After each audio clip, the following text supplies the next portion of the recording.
ilanga lesabatha, letsatsi la sontaha, ilanga labo baba Masango, letsatsi la bontate Masango, ilanga labo baba Mara, letsatsi la bontate Mara, ilanga labo baba Masango. letsatsi la bontate Matsosi. Kuthiwa makwena. Kgotso. Ngibonga uNkulunkulu Mme maye o leboha Modimo wangcina ha kile a mo boloka. wazofikelela Ha lesi ba tlo fihla sikhathi nako ena. ukuthi nani libe khona Hore ngelanga re be teng ka lanamhlanje. letsatsi la kasheko. Xolo lenkosi kaMalwena. Okokuqala ngikhalela yami inhliziyo ndithi baba Masango nomme ana ulungise inhliziyo yami. Ubaba Masuso ngaso sonke isikhathi obethi ke khuluma athi sicelele izinhliziyo zethu ukuthi sihlakane sibe bantu. Uxolo lenkosi Malwena. Xolo lenkosi Malwena.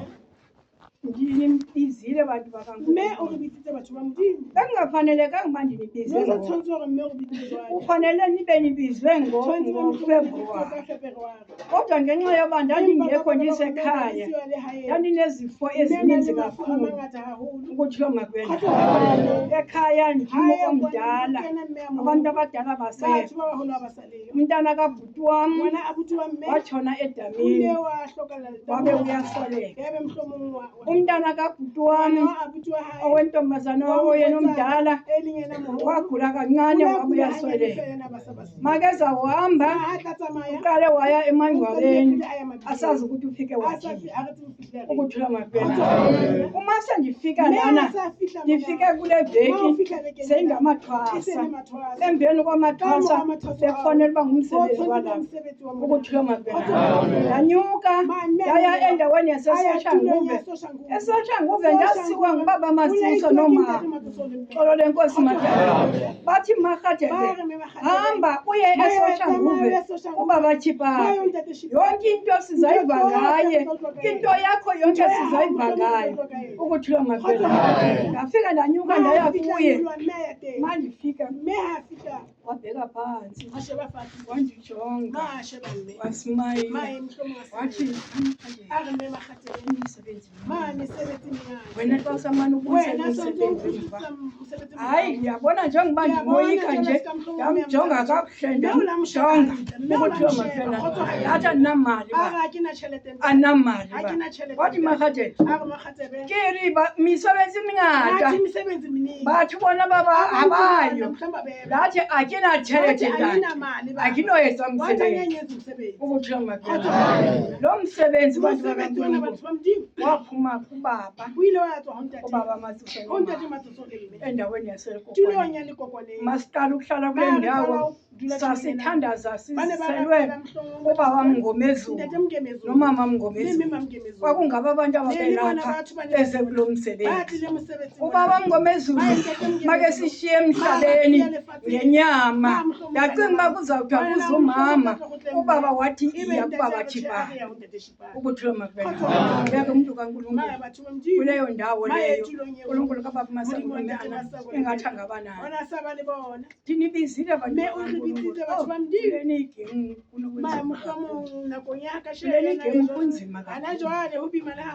kunzima kakhulu.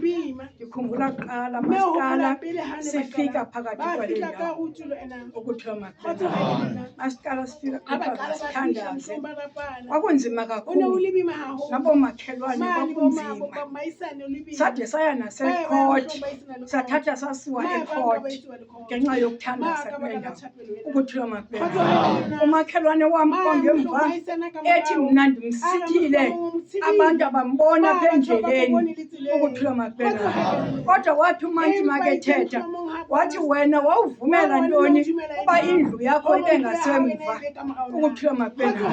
Wathi makegweba uMantyi wathi ndicela abantu bakamasipala banike lo mama nalo tata isiza sokuthandaza ukuthiwa makwena.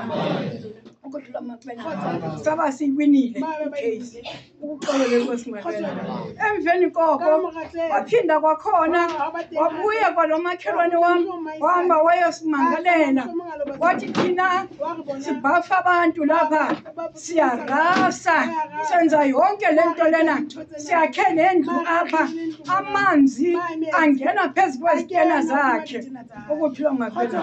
Ukuthiwa makwena nalapho kuloo ndawo saphinda bamhlula xolo lenkosi mayiqena niyazi into zabaprofethi angeke zenizazi uma silapha e-police station sathunyelwa umsenjona ongiyena waseyisuthu ukuthi lo makwena xa efika apha lo tata wathi tata ukhala ngantoni ukhala ngokuthi abantu babhafa abantu wathi manje wena udlwe ukuthi lo makwena wathi wena yintoni ebuzayo ngaleyo ndayiwina wakhalala waba nomsindo wathi kutsho ukuthi mna ivakala into endiyithethayo kumanyelwa lo mama kuphela ukuthi lo makwena wathi enye into eyenzekayo lo mama xa inomsebenzi akasiceleli kanti utata uRhadebe wayesirhalela ndaphendula mna kuqala ndathi ungamlandi nje kule ndawo akuyo enze bazokuxelela bakhona umsebenzi aba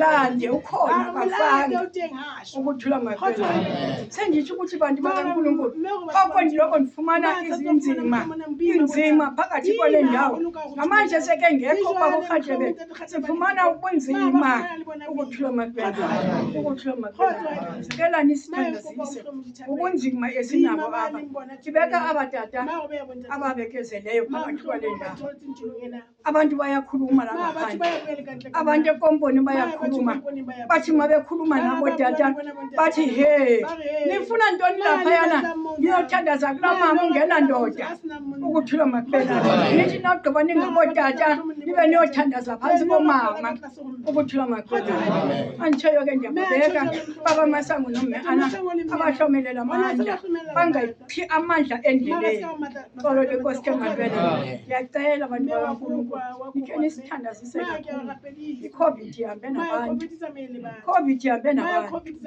abantu kule tenda abakho abantu kule tenda ukuthi lo makwena nobaba bendimxelela loo nto ubaba uthe kwanele maRhadebe kudala usebenza igusha wathi kufanele wenze inkomo le yakho yomthetho ukuthi lo makwena ikhumbula ngomnye unyaka ndaya elikokwaneni yandiyoxela kubaba ndicela uba umsebenzi singawenzi kuba sibona ingxaki ukuthi lo makwena ndithe ndingekakhulumi kubaba wathi ubaba maRhadebe uzothi ngoku umsebenzi akuzuwenza uba uzuwenza uyele uvale wena nabantwana bakho andikayithethi le nto kuyo yivale wena nabantwana bakho zange ndenze umgidi mna kwakho umgidi wakwakho ngumgidi owaziswa ngubaba Masango noMama Ana iva ubumenemene kuthiwa ubumenemene baqala kumadoda ndaqala nam ndaba yindoda enkulu ndathi cha baba bendizocela indlela yomsebenzi ukuthi lo makwena bendithe ndizovala umsebenzi andikawuthetha uyawuthetha umntu kaNkulunkulu ndithi cha baba bendizocela indlela yomsebenzi yena sekudala eyibonile ukuthi lo makwena ngoku njengoba lo msebenzi ungabikho kwaba nobunzima abantu bagula balala ezibhedlele kwaba nzima kwayezantsi kwayaphezulu ebantwini ndacinga ukuthi ubaMasiso wayetheni ukuthi lo makwena ukuze kube khona amaxilongo phakathi kwale ndawo mna ndabona ndiserhutsong kuthiwa mandizothatha abantu kuthiwa abantu baza apha ngoku balahlekile xa ndifika eRhutsong ndifika apha ndithola abantu bamaxilongo bambathe i-white and white neeketi zabo ezi-white and white ukuthi lo makwena kwathiwa mandikhethe kukhona abadala kukhona abamedium kukhona abancane ndathi ndikhetha abadala ndithe ma ndithi ndikhetha abadala kwavela uBaba Masango ukuthi lo makwena kuba wathi ubaba xa ndimxelelayo lelokuba wathi maRhadebe kusabonakala abantu bokuqala ukunyathela phakathi kwale ndawo ngabantu baseZirbhekon amaxilongo aseZirbhekon ukuthi lo makwena kwaya kwaza amaxilongo asesibukeni ukuthiwa makwena enjababonga labo bantwana uNkulunkulu angathi akasigcinela ndiyababonga akakho utata akakho umama kodwa ndiyababonga ndiyabaqela uNkulunkulu aphe uNtate Siyanga amphe amandla nomlingani wakhe bakwazi akho nto inzima njengamaxilongo kunzima isonto amaxilongo kunoba kunjani ukuthiwa makwena kwaya kwalandela amaxilongo asesoshangu ukuthiwa makwena ndiyanibonga nonke manizile niyeke iindawo zenu nashiya loo makhandlela neza phakathi kwale ndawo lithi uNkulunkulu kaBaba Masango noMeana ingathi anganibona asihlanganise asenze sibe banye phakathi kwale ndawo yiyo le nto ndithi ndipila yena ukuthiwa makwena uthi Mongameli utsiba se isihloka ukuthiwa makwena antsheyo ke bantu bakaNkulunkulu ucela umthandazo bekubaba Mhlongo nomama abantu abathunyelelwe kule ndawo bekubaba Makwasi nomama abantu abathunyelelwe kule ndawo bakhitshwe ngubaba Chipape endaweni yaseLikokweni endaweni yasesoshangu ukuthiwa makwena ingathi ngatholi inhliziyo yokuba hey kukhona ukungena endlini yokuthandaza ucinga uba ukhona kanti kudala kukhona ukuthi ulandela abaprofita kanti kudala bakushiya awusayazi le nto uyilandelayo ngenxa yento enye apha kuthi kuhleli ikoko kuhleli nokuzazela ukuthiwa makwena cela ukulala phansi wayethu umaMiriam makekhuluma endaweni yaseRhutsongo athi wangaba uphezulu athi awunawulunga kule nsebenza athi funeka unyathele phantsi yena bengawubamba umtshini ukuthiwa makwena ebengawubamba ukuthiwa makwena ebekuxelela into ngoku uqhubeke uphume ngomnyango kodwa ma uphume ngomnyango ushiye ubaba Masango noMeana ungazanga kuyo kuze kubaba Masango noMeana ukuthiwa makwena yo le nto ndinamthandaza noba nisezindaweni zenu nimane nindiqinisa nithi awu umarhatele kuleyo ndawo ndicela iinyawo ezindiphetheyo endingakwazi nokuhamba kunzima andikwazi nokuhlala esitulweni funeka ndihlala imizuzwana ndibe sendihleli phantsi ukuthiwa makwena o ndiyanibonga iswele imilomo ndiyanibonga ndiyanibonga bomama ishiye indawo zenu ukuthiwa makwena ndibeka umntana katata phakathi wayo ngusistari wami lona ekhaya emva uhlala ngapha e-Alexandra ukuthiwa makwena akanamama akanatata nosemzini izinto zagqitheka ndiyamxelela uthi uyazi phayana e-Alexandra mandibetha intsimbi uthi abantu bayangena batoyitoye bathi yangxola ngale ntsimbi betha le ntsimbi apha endlini yakho suphuma ume ngaphandle ubethe intsimbi ukuthiwa makwena ndiyamcebisa naye semncane okuyena zenza ndithi xa ndithi mncinci wathi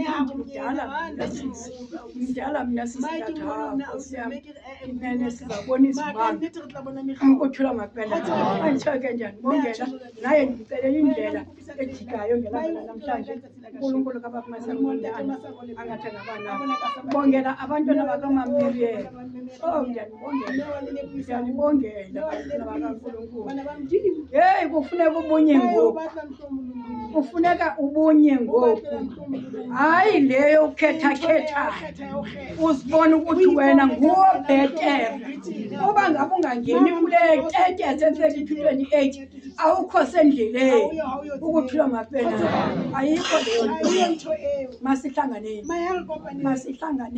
sikhumbule abazali ukuthi babesithini nakuthi basixelela kanjani njengencwadi yekaThilelo uma ithetha ithi ndikufumanisile ukuthi uthi unalo igama lokuphila kodwa andifumananga misebenzi elungayo kuwe beka abantwana uNkulunkulu andiboleke bona beke njalo vula amavula kuparlamente nceba uNkulunkulu ekhaleni kwakhe konke bonakalisa imcelela impilo kungaba masango kungaba mathiswana mama ngesandla sikababa moya ingcwele Jehova noma mbonakala ukhanyisa kananjalo ngokuvuleka moya ingcwele ngokuhlaba kwakhe moya ingcwele ngabilisela amazimba bona bakwabelela uthuli babonakale bembonana kanye ekhaleni kwakhe konke asingathini wakhe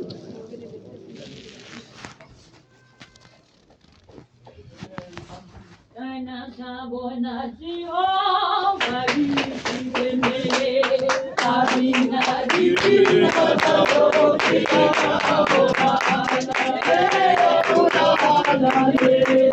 Jehovah,